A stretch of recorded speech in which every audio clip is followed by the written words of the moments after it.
The first thing the old man told me, before he even asked my name, was that the last cook didn't quit.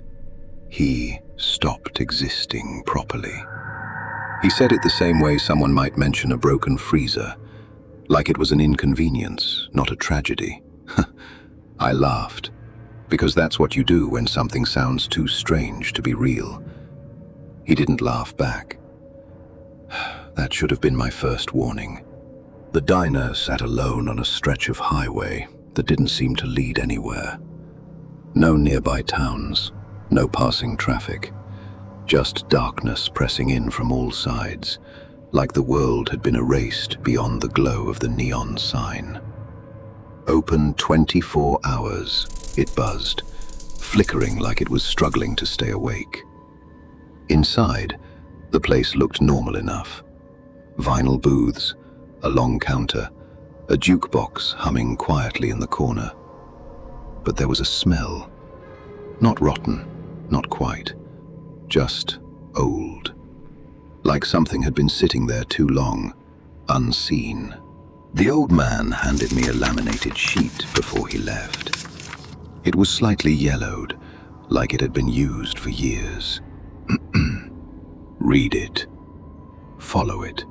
Exactly, he said.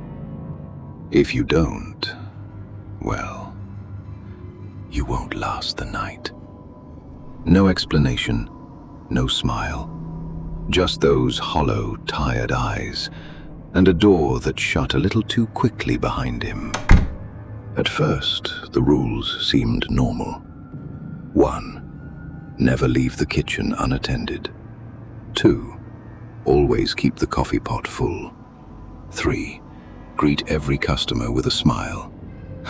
Basic diner stuff. I even rolled my eyes a little. Whoever worked here before must have been a real screw-up if these needed to be written down. But then I kept reading. 7. Do not acknowledge the man in booth 3 after midnight. 9.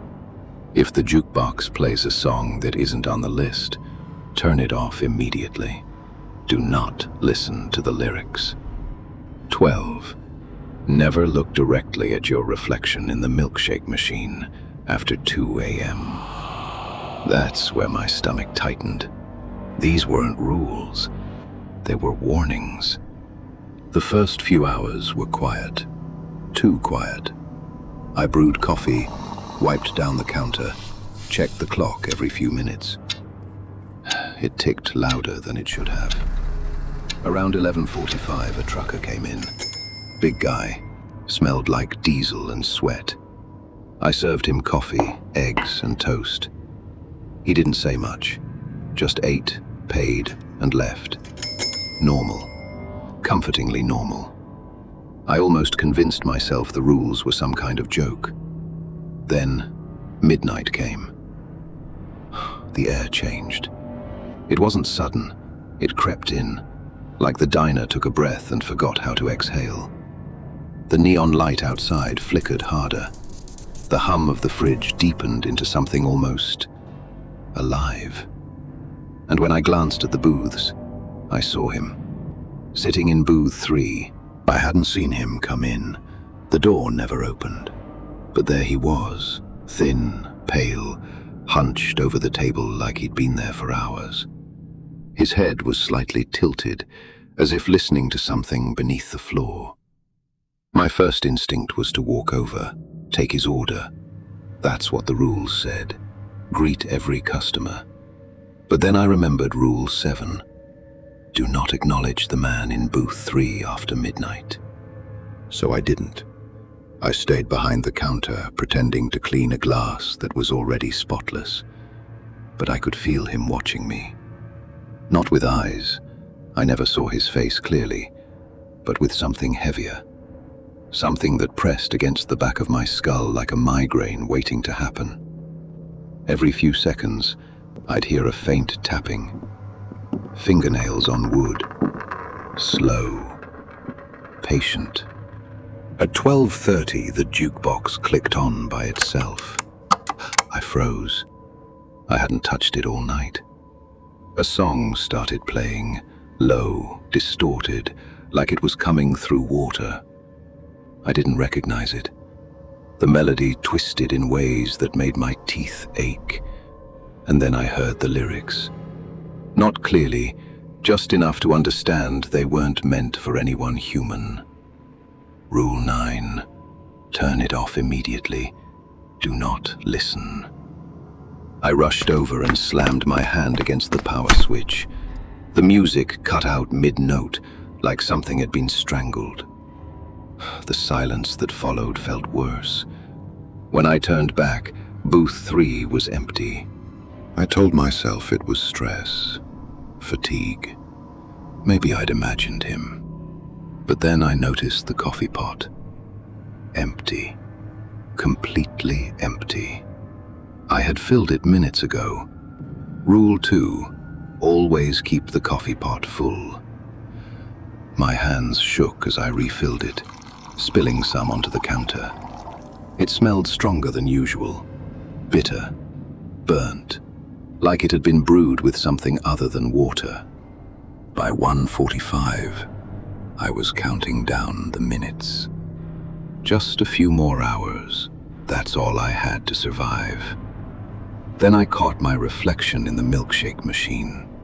It was faint, warped by the metal surface, but it was there. I looked away immediately. Rule 12 didn't start until 2 a.m., but something about it made me uneasy. At exactly 2 o'clock, the lights flickered once, twice, then steadied. I don't know why I looked again. Maybe curiosity, maybe something else. But I glanced at the reflection, and it wasn't me anymore. The thing staring back had my shape, my clothes, but its face was wrong. Stretched too wide, eyes too dark, like they'd been hollowed out and filled with something moving. It smiled slowly, deliberately, like it had been waiting for me to notice. I stumbled back, knocking over a stack of plates. When I looked again, it was gone. Just my reflection. Normal. But my heart didn't believe it. That's when I heard the tapping again. Louder this time, coming from behind me. I turned slowly. Booth 3 wasn't empty anymore. The man was back, and this time he was closer, sitting at the counter, right in front of me. I hadn't heard him move. The door never opened. He just was. His head tilted further than it should have been possible, like his neck had too many joints. The tapping wasn't on the table anymore. It was coming from inside him. A hollow, rhythmic knocking. I remembered the rule. Do not acknowledge him. So I didn't speak, didn't move. I just stood there, gripping the counter so hard my fingers went numb. The tapping stopped. Slowly, his head straightened, and then, without a sound, he opened his mouth. It stretched too far, far beyond anything human, and from inside I heard the jukebox song again. Not from the machine, from him. Warped, broken, bleeding into the air like something alive. My ears rang, my vision blurred, and I realized something terrible. He wasn't trying to be served. He was waiting to be noticed. I shut my eyes. I don't know how long I stood there like that, listening to that impossible song echo through the diner, but eventually it stopped. When I opened my eyes again, the counter was empty. The diner was quiet. Too quiet. The rest of the night passed in a blur. No more customers, no more music, just silence and the ticking clock. When morning finally came, the old man returned like nothing had happened. He didn't ask how my night was, just walked behind the counter, checked the coffee pot, and nodded. You followed the rules, he said. Good.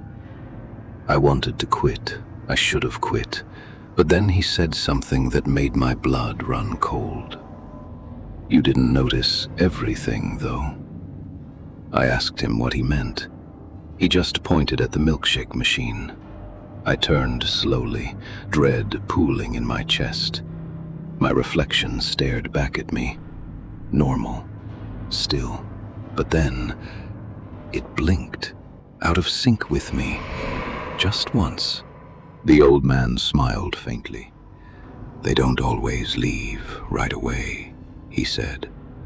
Sometimes they stay, learn you, replace you. That's why we need the rules. I looked back at my reflection.